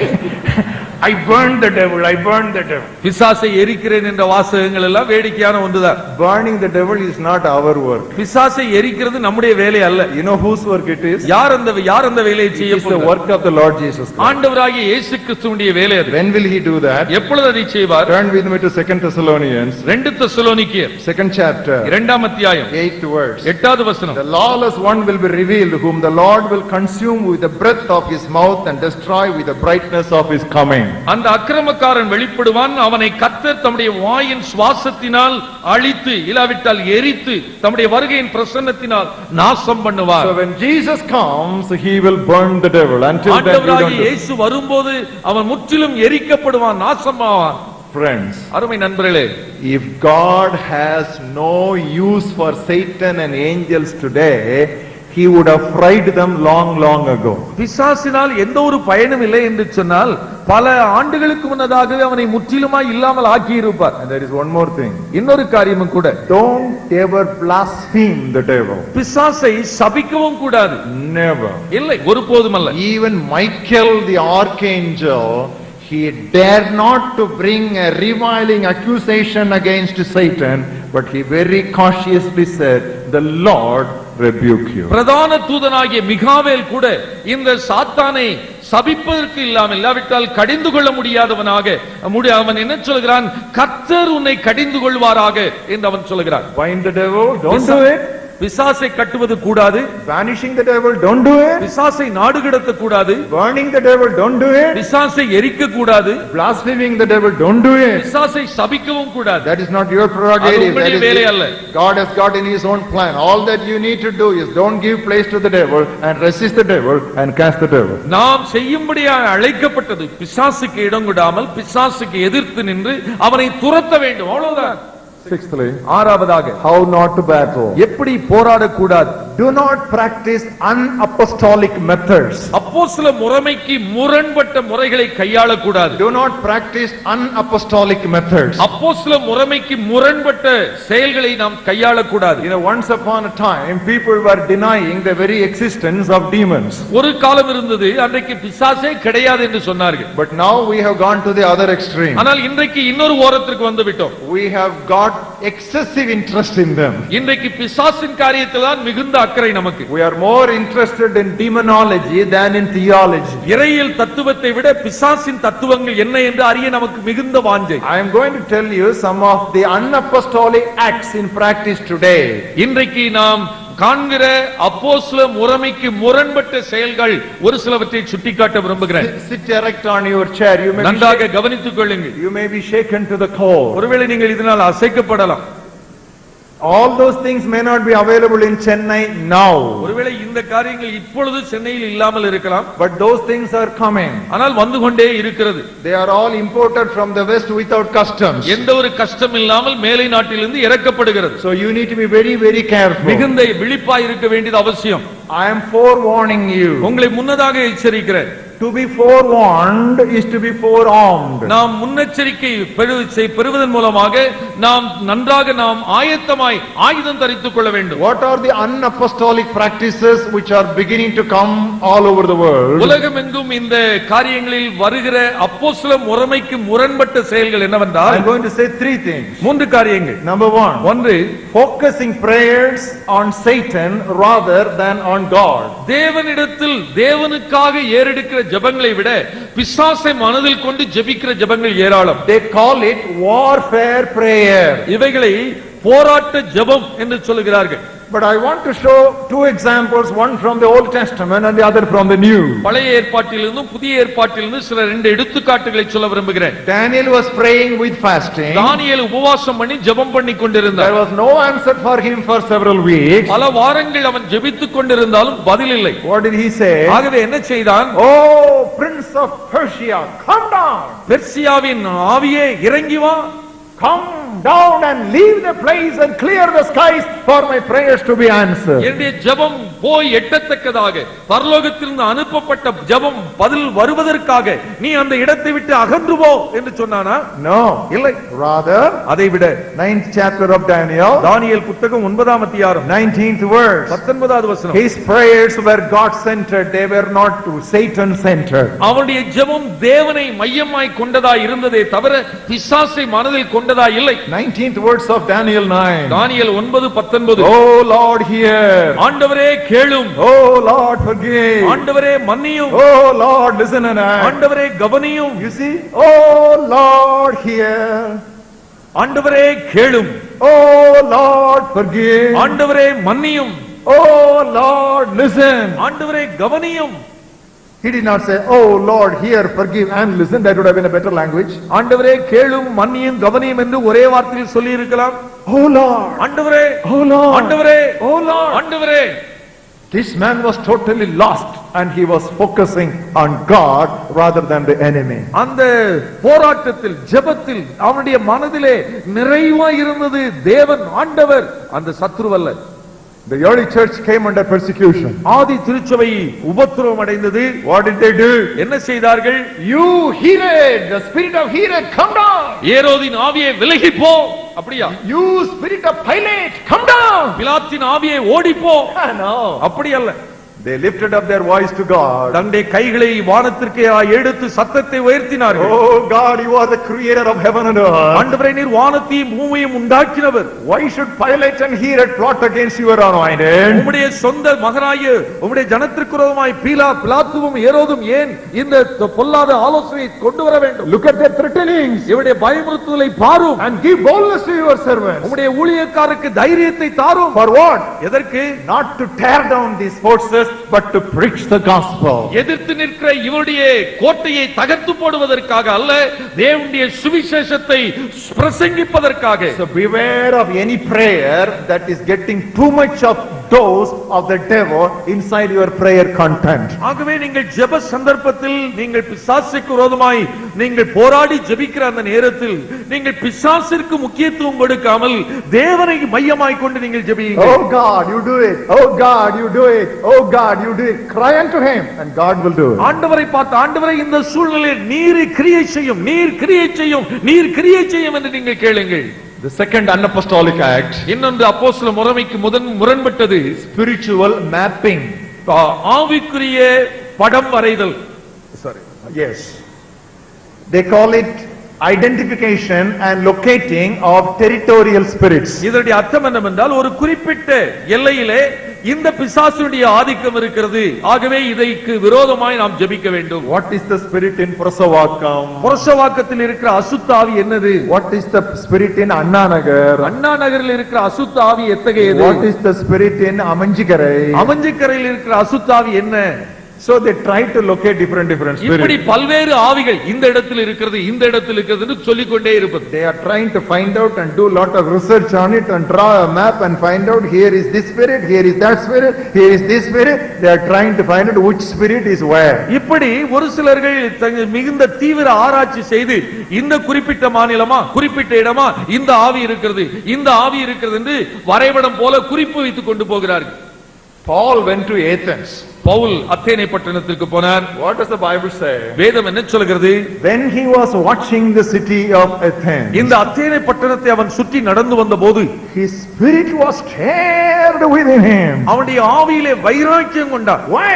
ஏன்? The entire city was given to idolatry. அந்த முழு பட்டணமும் விக்கிரகத்தினால் நிறைந்திருந்தது. So what did he say? ஆகவே என்ன செய்தான்? Oh, this spirit, this python spirit in Athens, you come down. இந்த குறிப்பிட்ட ஆவியை, இந்த அத்தேனை பட்டணத்தை பிடித்த ஆவியை இறங்கி வா என்று சொன்னானா? He did not stay. இல்லை, அப்படி இல்லை. What did he do? அவன் என்ன செய்தான்? Turn with me to Acts 17th chapter. அப்போஸ்தலர் நடவடிக்கைகள் புத்தகம் 17ஆம் அத்தியாயத்தில், In order to have apostolic power and experience apostolic results, we should follow apostolic method. அப்போஸ்தலருடைய வல்லமை, அப்போஸ்தலருடைய விளைவு நம்முடைய வாழ்க்கையில வர வேண்டுமானால் அப்போஸ்தலர் நடவடிக்கைகள் புத்தகத்தில் அப்போஸ்தலர்கள் செய்ததை கவனிக்க வேண்டும். 17:16 of Acts. அப்போஸ்தலர் 17:16. While Paul waited for them at Athens, his spirit was provoked within him when he saw the city was given over to idols.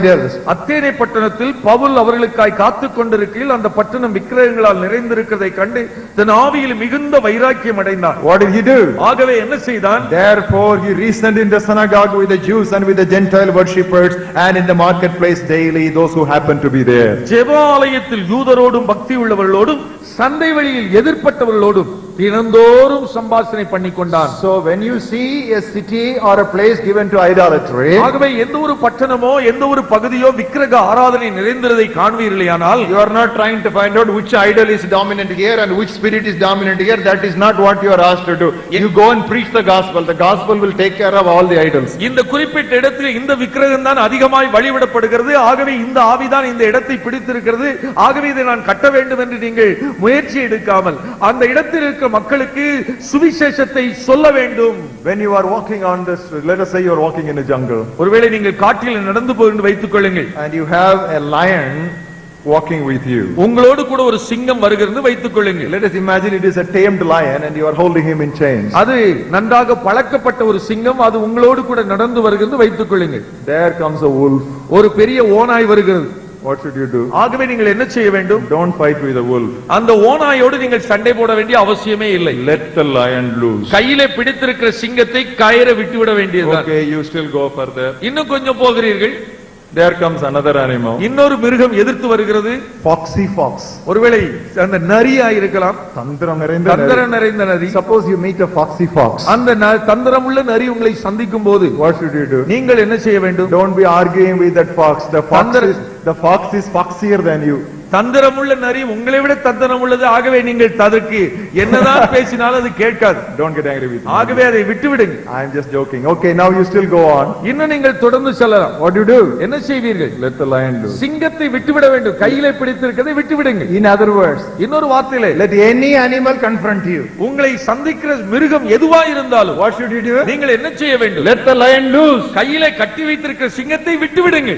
Any idol, any spirit, my Bible says gospel is the power of God unto salvation. இந்த உலகத்தின் இந்த தேசத்தின் எந்த மூலையில் இருக்கிற எந்த ஒரு பெரிய விக்கிரமோ எந்த ஒரு ஆவியோ அவை எல்லாவற்றிற்கும் மேலாக நம் கையில் கொடுக்கப்பட்டிருக்கிற இந்த சுவிசேஷம் ரட்சிப்பதற்கு தேவ பலனாய் இருக்கிறது. That is enough. You let the lion loose, the lion will get the job done. இந்த யூதா கோத்திரத்து சிங்கத்தை நீங்கள் விட்டு விடுவீர்களானால் இந்த சிங்கம் தன்னுடைய காரியத்தை செய்து முடிக்கும். The third unapostolic act, they call it prophetic acts. அப்போஸ்தலர் முறைமைக்கு முரண்பட்ட முறை தீர்க்கதரிசன முறை. You know what they do? என்ன செய்கிறார்கள்? They make small idols, விக்கிரகங்களை சிறியதாய் செய்து, and they keep it in their prayer meeting, தங்களுடைய ஜெப கூட்டத்தில் வைத்து, and they take sticks and break the idol. In the name of Jesus, I break this idol and let all idols be similarly be broken. ஜெப கூட்டத்தில் நடுவிலே வைத்துக் கொண்டு ஒரு கம்பை எடுத்து இயேசுவின் நாமத்தில் உன்னை உடைத்து போடுகிறேன், ஆகவே எங்கும் உடைந்து போகும் என்று சொல்கிறார்கள். And they make a model of a mosque, இல்லாவிட்டால் ஒரு மசூதியை போன்று செய்து வைத்துக் கொண்டு, and they say, in the name of Jesus, I break this mosque, and all the mosques in the land will be broken. இயேசுவின் நாமத்தில் இந்த மசூதியை உடைக்கிறேன் என்று சொல்லி எல்லா இடமும் உடைந்து போகும் என்று எதிர்பார்க்கிறார்கள். Or take a black veil that our dear Muslim sisters just put on their heads. தங்களுடைய அருமை முகமதிய சகோதரிகள் முகத்திலே அணிகிற திரையை எடுத்துக்கொண்டு, what do they do? என்ன செய்கிறார்கள்? We just tear it. அதை கிழித்து போடுகிறார்கள். Why? ஏன்? Oh Lord, remove all the darkness from the face of these sisters of our Muslim நம்முடைய friends. முகமதிய சகோதரிகளுடைய முகத்தில் இருக்கிற கருப்பு இந்த அந்தகார இருள் நீங்கி போகட்டும் என்று சொல்கிறார்கள். I am sorry, I lost one handkerchief.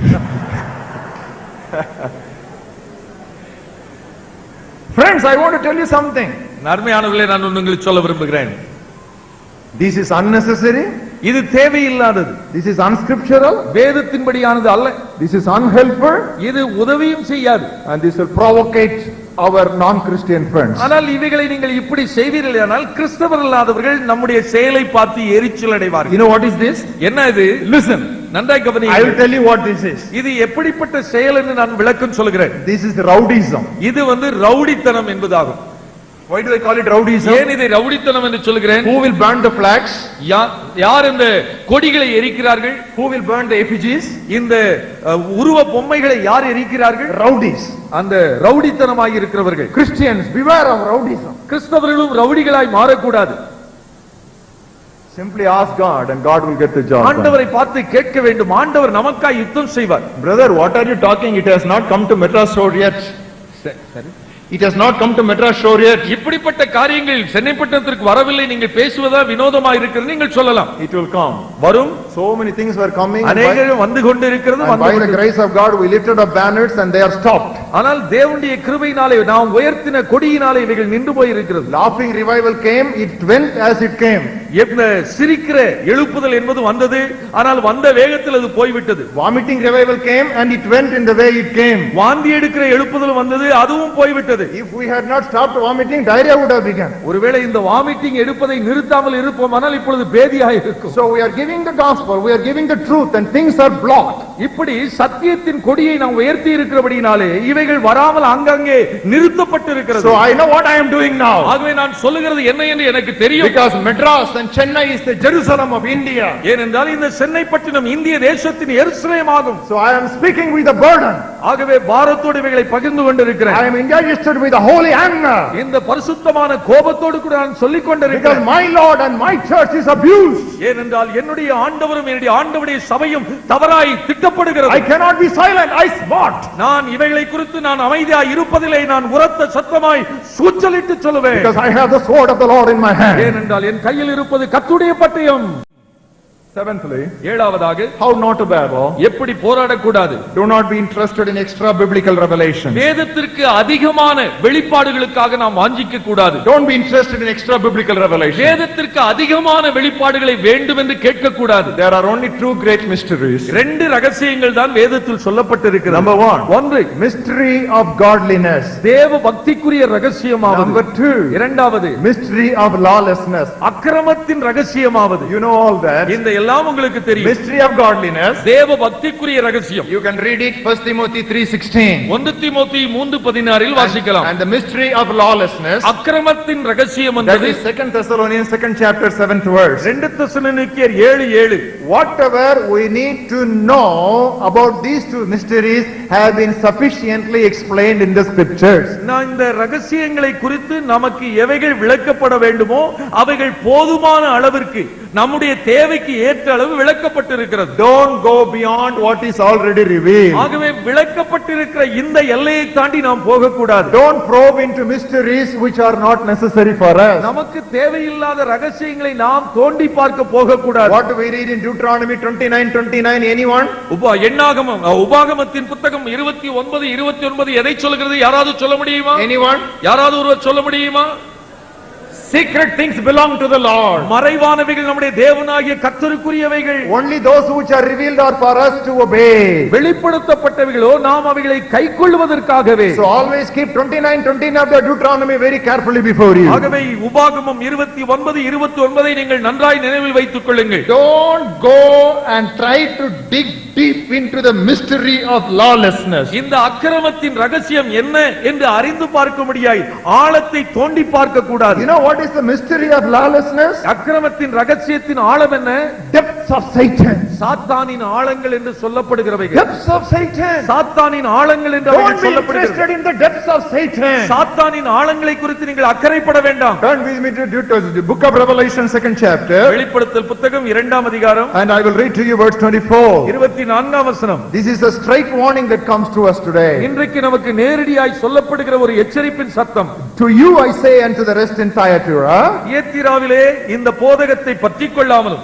As many as have not known this doctrine and who have not known the depths of Satan. சாத்தானுடைய ஆழங்கள் என்று அவர்கள் சொல்லுகிறார்களே அந்த ஆழங்களை அறிந்து கொள்ளாமல் இருக்கிற மற்றவர்களாகிய நான் உங்களுக்கு நான் சொல்லுகிறதாவது. I will put no other burden on you. உங்கள் மேல் வேறொரு பாரத்தையும் சுமத்த மாட்டேன். Hold fast what you have till I come. உங்களுக்கு உள்ளதை நான் வருமளவும் பற்றிக் கொள்ளுங்கள். And he who overcomes I will give him power to rule over the nations. ஜெயங்கொண்டு முடிவு பரியந்தம் என் கிரியைகளை கைக்கொள்கிறவன் எவனோ அவனுக்கு அதிகாரம் கொடுப்பேன். In other words, இன்னொரு வார்த்தை, if you are interested in the depths of Satan, you are disqualified to become an overcomer. நீங்கள் சாத்தானின் ஆழத்தை அறிய வேண்டும் என்ற அக்கறையும் ஒரு ஆர்வமும் உங்களுக்கு இருக்குமானால் நீங்கள் ஜெயங்கொள்ளுகிறவர்களாய் இருக்கிற தகுதியை இழந்து போகிறீர்கள். If you go into depths of Satan, சாத்தானின் ஆழங்களை பார்க்க விரும்பினால் you know what will happen? என்ன நடக்கும்? You will soon become a member of the church of Satan, or as book of Revelation puts it, the synagogue of Satan. நீங்கள் சாத்தானின் சபையில் இல்லாவிட்டால் சாத்தானின் ஆலயத்தில் அங்கத்தினராக மாறிவிடுவீர்கள். Beware. ஆகவே எச்சரிக்கையாயிருங்கள். Chennai believers, beware. சென்னை விசுவாசிகள் இதை குறித்து விழிப்பாய் இருக்க வேண்டும். Don't be preoccupied with the things of Satan. ஆகவே சாத்தானுக்கு அடுத்த காரியங்களில் அக்கறை காட்ட வேண்டாம். We have the mystery of godliness. தேவ பக்திக்குரிய ரகசியம் நமக்கு சொல்லப்பட்டிருக்கிறது. It is manifest. இது வெளிப்படுத்தப்பட்டது. God was manifest in the flesh. தேவன் மாம்சத்தில் வெளிப்பட்டார். That is the mystery of godliness. அதுதான் தேவ பக்திக்குரிய ரகசியம். Go everywhere and herald that message. இந்த ரகசியத்தை எங்கும் போய் சாட்சியாய் சொல்லுங்கள். Jesus came. இயேசு ரட்சிக்கிறார். Jesus lived. இயேசு ஜீவிக்கிறார். Jesus died. இயேசு மரித்தார். Jesus was buried. இயேசு அடக்கம் பண்ணப்பட்டார். Jesus rose again. இயேசு உயிரோடு எழுந்தார். இயேசு பரலோகத்துக்கு ஏறி போனார். இயேசு திரும்ப வருகிறார். Say that. That's enough. That will put the the lawlessness and all the mysteries and depths of Satan to nothing.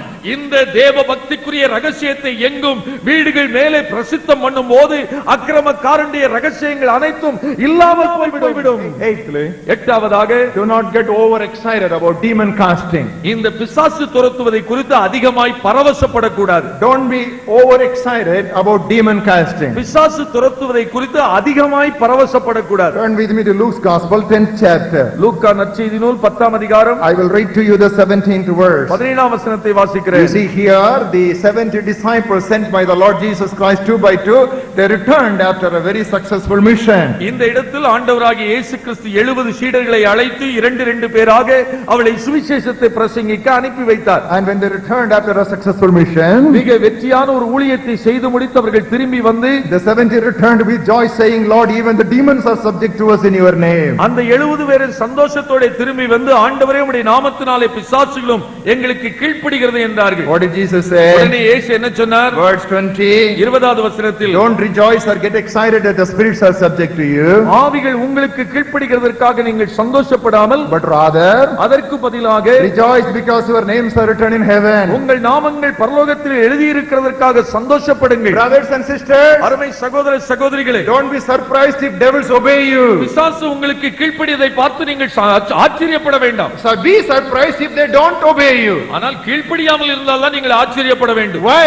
ஏன்? They have power, you have authority. அவளுக்கு வல்லமை இருக்கிறது, ஆனால் உங்களுக்கு அதிகாரம் இருக்கிறது. How do I explain this? இதை எப்படி நான் விளக்கிச் சொல்வேனால், There comes a speeding automobile. மிக வேகமாக ஒரு மோட்டார் வந்து வாகனம் வந்து கொண்டிருக்கிறது. Very fast, let us say 120 kilometers per hour. 120 kilometre வேகத்தில் ஒரு கார் வந்து கொண்டிருக்கிறது. It's a modern vehicle. இப்பொழுது புதிதாய் வந்திருக்கிற அந்த வாகனத்தில் வந்து and speeding. மிக வேகமாய் வருகிறது.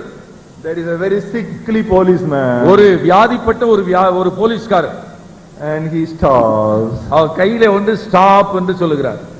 The automobile comes to a stop. 120 kilometre வேகத்தில் வந்த கார் நின்று விடுகிறது. What is the difference? என்ன வித்தியாசம்? What the automobile has is power, and what the policeman has is authority. இந்த ஆட்டோமொபைலுக்கு இருந்தது வல்லமை, ஆனால் போலீஸ்காரன் கையில் இருந்தது அதிகாரம். The devil may have power, but friends, what you have is authority. இந்த பிசாசுக்கு வல்லமை இருக்கலாம், ஆனால் உங்கள் கையில் இருப்பது அதிகாரம். Turn with me to Luke's Gospel, 10th chapter again. லூக்கா 10ஆம் அதிகாரத்திற்கு திரும்ப பாருங்கள். Look at verse 29. 29வது வசனம். No, I am sorry, 19th verse. 19வது வசனம். You know what Jesus said? ஆண்டவர் இயேசு என்ன சொல்கிறார்? Behold, I give you authority over all the power of the enemy.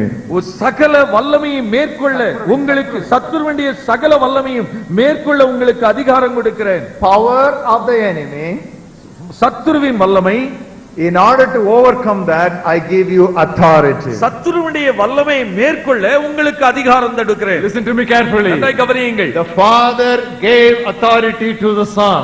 இங்கே பிதாவாகிய தேவன் தன்னுடைய அதிகாரத்தை குமாரனுக்கு கொடுத்தார். And the Son gave the authority to the 12 disciples. குமாரன் தம்முடைய அதிகாரத்தை 12 சீடர்களுக்கு கொடுத்தார். Then he gave it to the 70 apostles. பிறகு 70 பேருக்கு இந்த அதிகாரத்தை கொடுத்தார். And then he gave it to all believers. பிறகு எல்லா விசுவாசிகளுக்கும் அதிகாரம் கொடுத்தார். How do I say that? எப்படி நான் சொல்லுகிறேன்? These signs shall follow those who believe. விசுவாசிக்கிறவர்களால் நடக்கும் அடையாளங்களாவன. In my name they shall cast out demons. என் நாமத்தினாலே பிசாசுகளை துரத்துவீர்கள். They shall speak with new tongues. புதிய பாஷைகளை பேசுவார்கள். I have a question. எனக்கு ஒரு கேள்வி.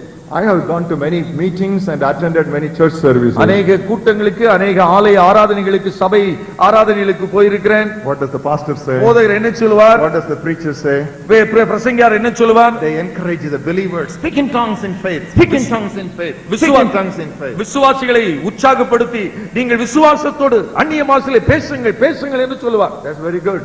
நல்லதுதான், நன்றாக இருக்கிறது. But before that Jesus said something. ஆனால் அதற்கு முன்னதாக இயேசு இன்னொன்றையும் சொன்னார். These signs shall follow those who believe. விசுவாசிக்கிறால் நடக்கும் அடையாளங்களாவன. Number 1, ஒன்று, they shall cast out devils. பிசாசுகளை துரத்துவார்கள். Number 2, இரண்டாவது, and number 2 only, இரண்டாவது தான் வரிசைப்படி. They shall speak with new tongues. அந்நிய பாஷை பேசுவார்கள். Dear pastor, அருமை போதகரே, dear preacher, அருமை பிரசங்கியாரே, as much as you encourage your members to speak in tongues, why don't you encourage your members to cast out devils? அந்நிய பாஷை பேச உற்சாகப்படுத்துற அதே அளவு வேகத்தில் ஏன் இந்த பிசாசுகளை துரத்த விசுவாசிகளை உற்சாகப்படுத்த கூடாது? But the moment there is one woman who is just beginning to shake her head like that, hey pastor good, pastor good. ஆனால் அங்கே ஒரு கூட்டத்திலே ஒரு பெண் அங்கே அசுத்தாவி பிடித்து அலைக்கழிக்க ஆரம்பித்த உடனே எல்லாரும் பாஸ்டரை கூப்பிடுங்கள் என்று கூப்பிடுகிறார்கள். And everybody will stand around as silent spectators. எல்லாரும் அந்த பெண்ணை சுற்றி வரிசையாய் நின்று வேடிக்கை பார்த்து கொண்டிருப்பார்கள். When will this doctrine of silent majority in the church vanish away? எப்பொழுது இந்த தேவனுடைய சபையில் இருக்கக்கூடிய மௌனமான திரள் கூட்ட மக்கள் வாய் திறந்து பேசுவார்கள்? Every believer can cast out devils. ஒவ்வொரு விசுவாசியும் பிசாசை துரத்த முடியும். Did the 70 disciples expect that the devils will obey them? இந்த 70 சீடர்களும் இந்த பிசாசை கீழ்ப்படியும் என்று எதிர்பார்த்தா போனார்கள்? No, இல்லை, they did not expect. எதிர்பார்க்கவில்லை. But they cast out devils. ஆனால் பிசாசை துரத்தினார்கள். And the devils went away because why? They had the authority. பிசாசு அவளை விட்டு அந்த துரத்தப்பட்டு ஓடிவிட்டது ஏனென்றால் அவளுக்கு அதிகாரம் இருந்தது. Jesus, இயேசுவே என்று கூப்பிட்டு சொன்னார்கள். hey come on, what happened? என்ன நடந்தது என்று சொன்னார்கள். 70 people pulling Jesus Christ apart. 70 பேர் இயேசுவை சுற்றி சுற்றி வந்து சொன்னார்கள். Hey come on kids, what happened? என்ன நடந்தது சொல் என்று கேட்டார். Don't be kidding, what's happening? நீங்கள் இப்படி பரபரப்பாய் இருக்க வேண்டிய அவசியமில்லை, நடந்ததை சொல்லுங்க. Oh, the devils, they all began to obey. இந்த பிசாசு எல்லாம் உங்களுக்கு கீழ்ப்படிந்தது. Oh yeah, for me also the devil obeyed. உடனே அவன் சொன்னான், ஆமாம் எனக்கும் கீழ்ப்படிந்தது. Another fellow says, yes, for me இன்னொருவன் also. சொன்னான், எனக்கும் கீழ்ப்படிந்தது. So you fellows did not expect? ஏனென்றால் இந்த யாருமே எதிர்பார்க்கவில்லை. So even when they did not expect it to happen because they were believers. எதிர்பாராமல் இருந்து விசுவாசிகளாய் இருந்ததினாலே அது நடந்திருக்கிறது. Friends, அருமை நண்பர்களே, I am reminding you of the authority you have because you are a child of God and you are a daughter of God and you are a son of God and you are an ambassador of heaven. நீங்கள் ஆண்டவராகிய இயேசு கிறிஸ்துவின் நிமித்தமாக அவருடைய பிள்ளைகளாய், அவருடைய குமாரராய், குமாரத்திகளாய், அவருடைய ஸ்தானாதிபதிகளாய் நியமிக்கப்பட்டவர்கள் என்ற நிலையை நீங்கள் உணர்ந்து கொள்ளுங்கள். So wherever you meet with demon possessed people, say in the name of Jesus, leave that person. ஆகவே பிசாசு பிடித்த மனிதரை எங்கு பார்த்தாலும் இயேசுவின் நாமத்தில் பிசாசே இவரை விட்டு போ என்று நீங்கள் சொல்லுங்கள். But when you are casting out demons, ஆனால் பிசாசை துரத்தும் போது don't pull the hair, தலைமுடியை பிடிச்சு இழுக்க வேண்டாம். don't handle the person roughly, மிக கடினமாக அந்த நபரை திருப்பி உலுக்க வேண்டாம். don't pour oil into the eyes, கண்ணுக்குள்ளே எண்ணெயை ஊத்தி வெளியே போ என்று சொல்ல வேண்டாம். don't push the candidate on the floor, தலையிலே கீழே தள்ளுவதற்காய் முகத்திலே கையை வைக்க வேண்டாம். and don't bless the water and say please drink it. My attendant today has got lost in the message.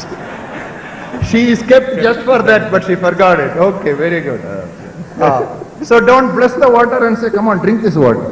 தண்ணீரை ஆசீர்வதித்து இந்த தண்ணீரை குடி என்று சொல்லி தண்ணீரை கொடுக்க வேண்டாம். And in some places in the name of Jesus,